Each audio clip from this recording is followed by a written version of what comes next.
What is up, guys? Welcome back to Wrench Avengers. So the other day, Aaron and I made it out to the dyno, hoping that it didn't turn out the way it did last time. Spoiler alert, everything's good, didn't blow a head gasket.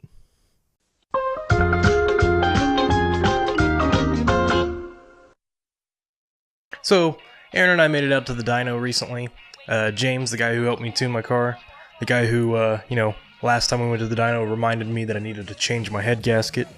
He was tuning on a few other cars and had some time for us to get on there. Knew I wanted to make some camshaft changes and get a baseline and that sort of thing. So we were able to get on the dyno and see where we were at.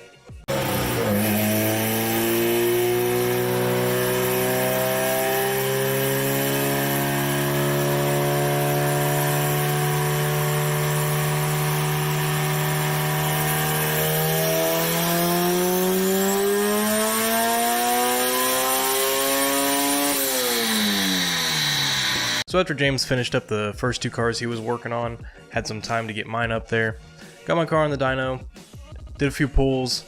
We knew for a fact we wanted to make a few camshaft changes, possibly advancing or retarding even, just to try to iron out the power curve. And after those pulls, to our surprise, the graph shows something very differently than what our regular butt dyno would normally tell us. Everyone who rides in the car pretty much all think that it pulls really hard all the way till I shift, which is at 8,500 RPM.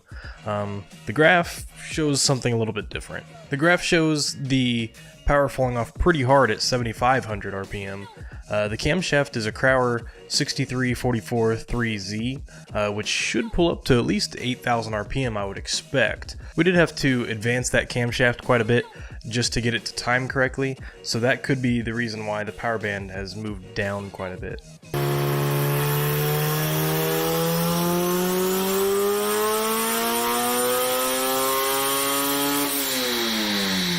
But after all that, I'm pretty pleased with the power that it put down, though the power band I'm not all that happy with.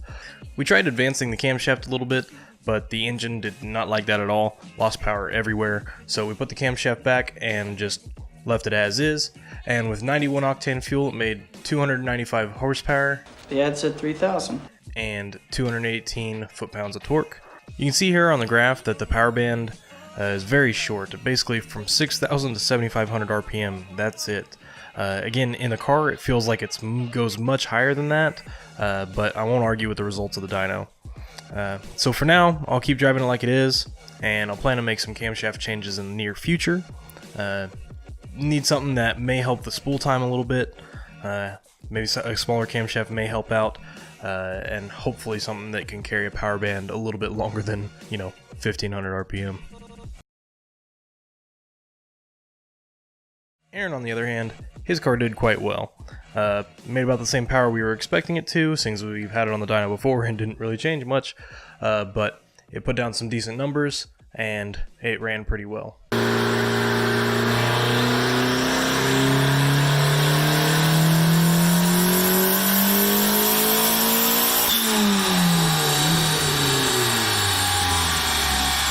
Aaron's made 263 horsepower and 208 foot-pounds of torque, which is actually very good, again on 91 octane. Fuel seems to be our biggest limitation.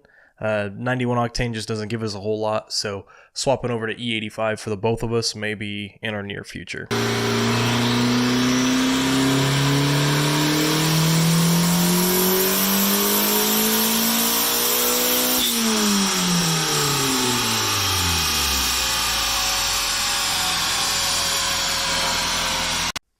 So thanks for watching, guys.